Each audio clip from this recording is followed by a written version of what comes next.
ಮಾಡಬೇಕು ಅಂತ ಕೇಳ್ಕೊತಾ ಇದ್ದೀವಿ. ದಯಮಾಡಿ ಶಾಲೆಗೆ ನೀವು ಬನ್ನಿ.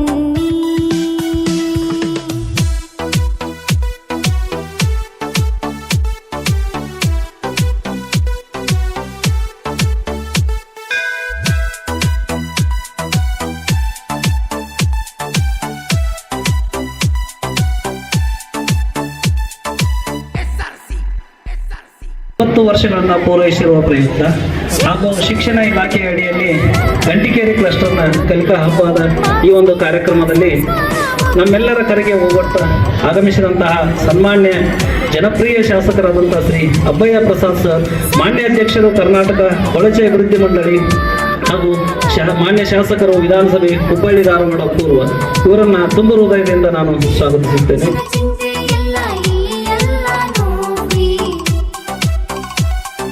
ಸರ್ಕಾರಿ ಶಾಲೆಯು ಬಲು ಜೋರ ನೋಡಲಿ. ಪ್ರಾಸ್ತಾವಿಕ ನುಡಿ ತಮ್ಮ 2 ನಿಮಿಷದ ಮಾತುಗಳೊಂದಿಗೆ ಕಾರ್ಯಕ್ರಮದ ರೂಪುರೇಷೆಯನ್ನ ತಿಳಿಸಲಿಕ್ಕಿದ್ದಾರೆ.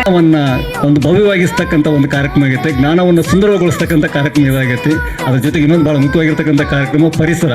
ತಮಗೆಲ್ಲ ಗೊತ್ತಿದೆ ಪರಿಸರದಿಂದ ಏನಾಗ್ತತಿ ಅಂತಕ್ಕಂಥ ಅನಾಹುತಗಳ ಬಗ್ಗೆ ನಾವೆಲ್ಲ ಪತ್ರಿಕೆಯಲ್ಲಿ ಓದಿದಾಗ ನಾವು ಗಿಡ ನೆಡಬೇಕು ಮಾಡ್ತಕ್ಕಂಥ ಆಲೋಚನೆ ಮಾಡ್ತೇವೆ. ನಂತರದಲ್ಲಿ ನಾವು ಮತ್ತು ಸಹಿತ ಪ್ಲಾಸ್ಟಿಕ್ ಮರೆ ಹೋಗ್ತೇವೆ, ಪರಿಸರದ ಬಗ್ಗೆ ಅವೇರ್ನೆಸ್ಸನ್ನು ನಾವು ಬಿಟ್ಟುಬಿಡ್ತೇವೆ. ಹಾಗಾಗಿ ಅದು ಹಸಿರೇ ಉಸಿರು ಅಂತಕ್ಕಂಥ ಒಂದು ಮಾತು ಹೇಳ್ತಾರೆ ಅವರು.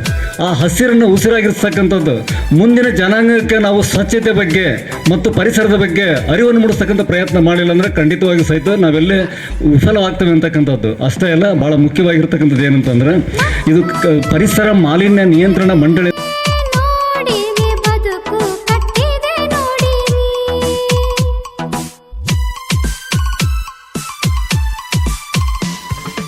ಅಧಿಕಾರಿಗಳು ಆಗ್ಯಾರು ನೋಡ್ರಿ, ಜನಪ್ರತಿನಿಧಿಗಳು ಆಗಿ ಇತ್ತು.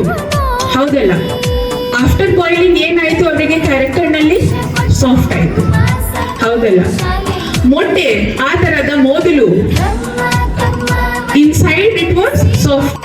ಶಾಲೆ ಎಲ್ಲರಿಗೂ ಭವಿಷ್ಯ ಕೊಟ್ಟ ನಮ್ಮ ಕೈ ಜೋಡಿಸ್ಬೇಕು.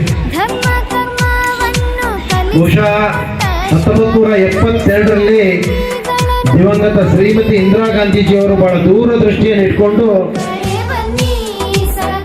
ಪರಿಸರ ಮಂಡಳಿಯ ಸ್ಥಾಪನೆ ಮಾಡುವುದರ ಮೂಲಕ ಪರಿಸರ ಸಂರಕ್ಷಣೆ ಮಾಡಿ ಅಂದರೆ ನಮ್ಮ ಮಾನ್ಯ ಶಾಸಕರಾದಂತಹ ಶ್ರೀಯುತ ಪ್ರಸಾದ್ ಅಬ್ಬಯ್ಯ ಸರ್ ಅವರು ನಮ್ಮ ಇಲಾಖೆ ಎಲ್ಲ ಕಾರ್ಯಕ್ರಮಗಳಿಗೆ ಹಾಜರಾಗಿರೋದು ಆ ಒಂದು ಸುವರ್ಣಾವಕಾಶ ಈ ವರ್ಷ ಕಾಲ ಕೂಡಿ ಬರ್ತಾ ಇದೆ. ಜೊತೆಗೆ ಈ ವರ್ಷ ಇನ್ನೊಂದು ವಿಷಯವನ್ನು ನಾನು ಇಲ್ಲಿ ಪ್ರಸ್ತಾಪ